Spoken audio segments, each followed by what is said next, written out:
Et le nom de ma boutique, ça s'appelle Ça Cartonne. C'est une boutique de loisirs créatifs, tactiques de bricolage. Je suis art thérapeute, également infirmière. Et ça, c'est pour le site ça.cartonne.ch. Mais aujourd'hui, c'est pas vraiment du bricolage que j'aimerais partager avec vous. C'est une vidéo sur le virus et le rendre un peu plus visuel. C'est en parlant avec une de mes amies qui est thérapeute qui m'est venue cette idée, et aussi en observant les gens, surtout dans les magasins. Certains utilisent le désinfectant comme si c'était du parfum, hein. Ils s'en mettent derrière les oreilles tout en rigolant, ce que je trouve moi pas très drôle. Et je me suis dit, mais comment le faire, le rendre visuel, ce virus, vu qu'on ne le voit pas, hein, dans la vie, on ne le voit pas. Alors je me suis dit que, avec de la peinture simplement. Donc c'est ce que je vais essayer de faire dans ce tutoriel en fait. Donc je vais retourner la caméra pour montrer. Désolée pour le mal de mer, hein. Hop. Là.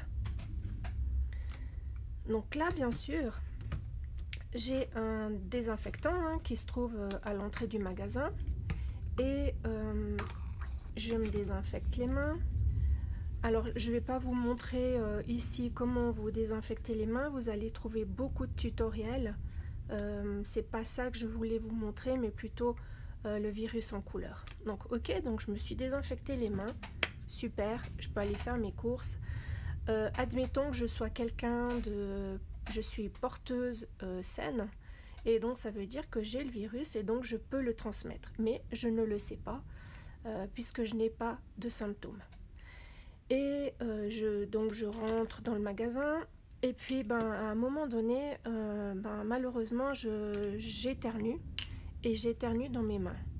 Et donc, je vais juste mettre un petit chiffon pour protéger. Atchoum! Voilà. Et malheureusement, de nouveau, atchoum! Et vous voyez que l'éternuement dans mes mains a fait que le virus se trouve sur mes mains. Et moi, bien sûr, je continue mes courses, comme si de rien n'était. Je continue mes courses. Alors, je vais mettre un tout petit peu plus de peinture, parce que sinon, c'est pas assez visuel. Donc voilà. Et puis, je m'approche du rayon du lait. Et je regarde la date. Oh la date, je trouve qu'elle n'est pas assez dans le temps. Donc, je décide de poser celui-là et d'en prendre un autre. Vous voyez que il y a du rouge de partout. Imaginons que le rouge, c'est le virus.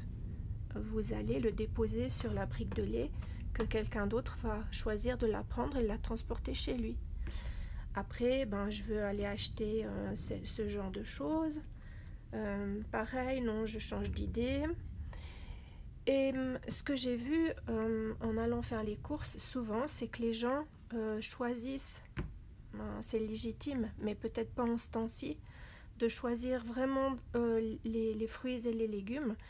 Et j'ai eu une dame devant moi qui a touché absolument tous les filets de citron et qui les a redéposés. Donc, cette banane, elle me va pas, j'en prends une autre. Non, celle-là, elle me va pas, j'en prends une autre. Et ainsi de suite. Pareil pour des paquets de chips.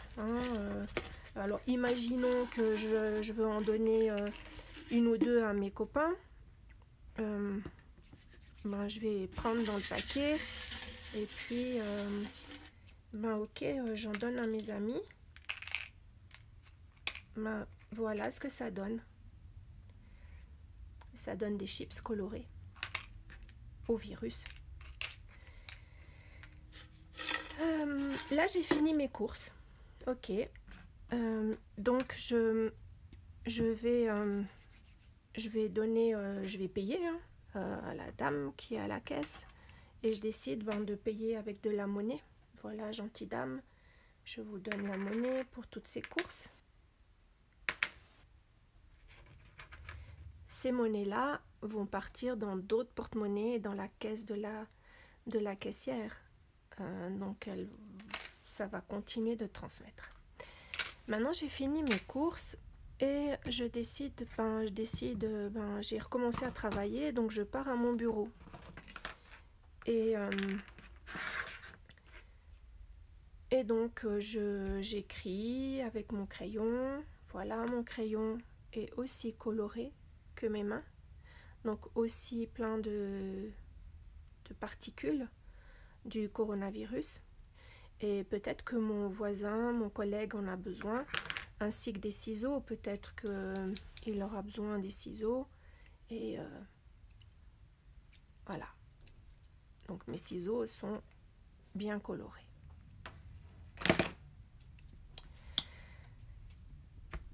Malheureusement, je ne vais pas pouvoir me laver les mains. Je vais juste les essuyer. Donc ça, c'était pour vous montrer un peu des situations que j'ai moi-même observées.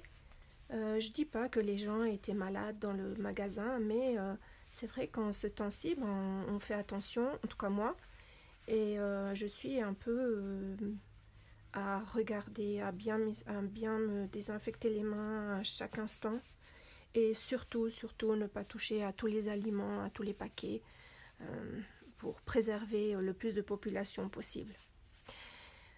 Je vous avais dit que j'avais aussi pensé à ce tutoriel en pensant à une de mes amies qui est dans les soins, dans les massages. Et elle me parlait qu'elle voulait enlever son masque entre deux clients.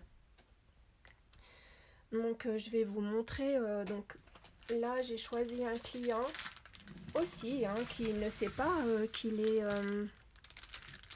est porteur sain, qu'il est porteur du virus, et donc il arrive chez moi très souriant, et moi aussi bien sûr de le recevoir. Je suis très contente de le revoir et je vais commencer à lui faire le massage, n'est-ce pas?